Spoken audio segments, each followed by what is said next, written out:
जमीयत उलमा हिंद के अध्यक्ष मौलाना अरशद मदनी हमारे साथ बात करने के लिए मौजूद हैं। मदनी साहब, सुप्रीम कोर्ट में बड़ी लंबी जिरह हुई। कल सुप्रीम कोर्ट ने जो है वो इंटरिम ऑर्डर देने की बात की, लेकिन आज जो बात कही है सुप्रीम कोर्ट ने कि जो भी रजिस्टर्ड वक्फ संपत्ति है उसको डिनोटिफाई नहीं किया जाएगा। इसके अलावा सरकार को 7 दिन जो है वो दिए हैं जवाब दाखिल करने के लिए, और फिर उसके बाद 5 दिन पिटिशनर्स को दिए। कैसे देख रहे हैं इस फैसले को? ठीक है, ये तो कानून की लड़ाई है और कानून के सिलसिले में जो बात आई है हम उसका स्वागत करते हैं। और हम ये समझ रहे हैं कि जो लोग ये चाहते हैं कि इनको वक्त दिया जाए वो भागना चाहते हैं। जो अदालत का रुख था उससे वो मायूस हैं। इस बुनियाद के ऊपर वो इस तरीके का वक्त ले रहे हैं। हमें तवक्को है कि अदालत का रुख अपनी जगह के ऊपर सही होगा। आज नहीं, 1 हफ्ते के बाद बहस हो जाएगी उसके ऊपर।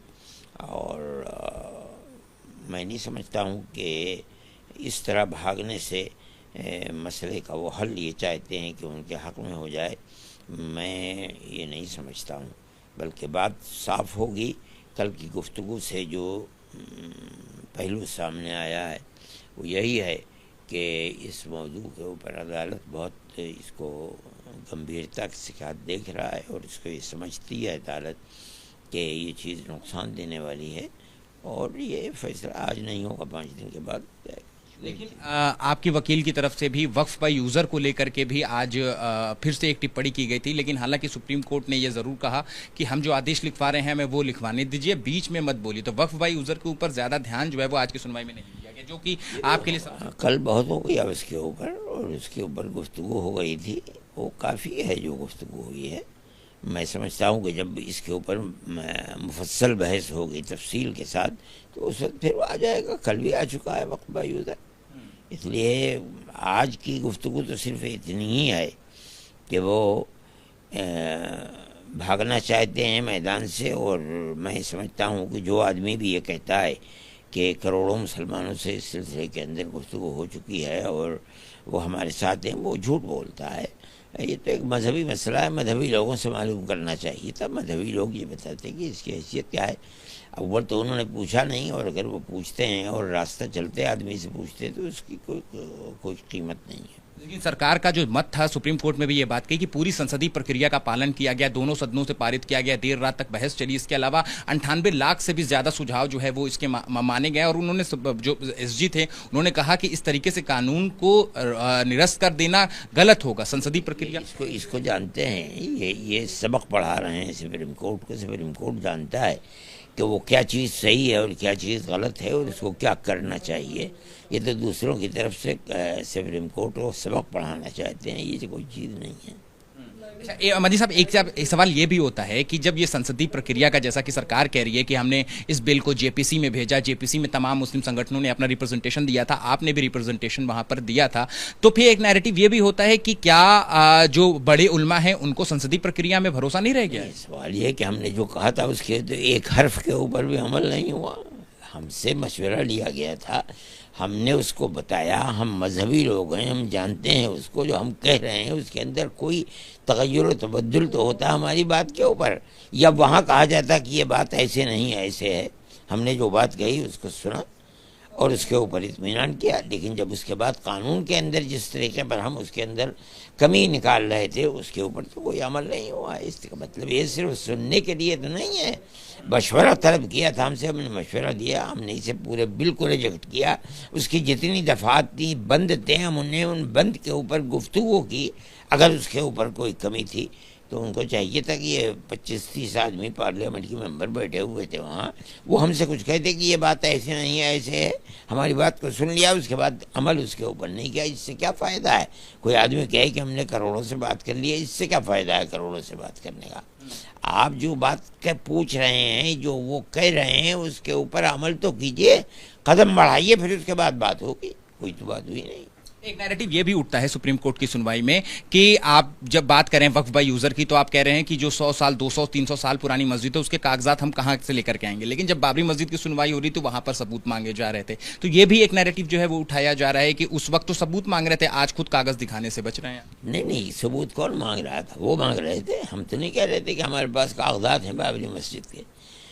कागजात नहीं है बाबरी मस्जिद के, इतनी पुरानी मस्जिदों के कागजात हो ही नहीं सकते। यही बुनियाद है कि आसार कदीमा वालों ने खुदाई की, कुछ आसार मिल जाएं, नहीं मिले आसार, और बावजूद है कि कागजात नहीं थे, सुप्रीम कोर्ट ने यह फैसला किया कि मस्जिद अपनी जगह के ऊपर बनी हुई है, किसी जगह किसी मंदिर को तोड़कर मस्जिद नहीं बनी है। इसका मतलब यह है कि वक्फ यूज़र को तस्लीम किया गया बाबरी मस्जिद के सिलसिले में। तो वक्फ यूजर को लेकर के तो कल भले ही बोला, लेकिन आज सुप्रीम कोर्ट की तरफ से कोई तल्ख टिप्पणी नहीं की गई, तो क्या अभी भी आप लोग ऑप्टिमिस्टिक हैं कि वक्फ यूजर के मसले पे आपकी जीत? हम ये समझते हैं कि वक्फ यूज़र के सिलसिले में जो अदालत ने अपना रुख पेश किया है, उससे पता चलता है कि वक्फ यूज़र को कबूल करेंगे वो।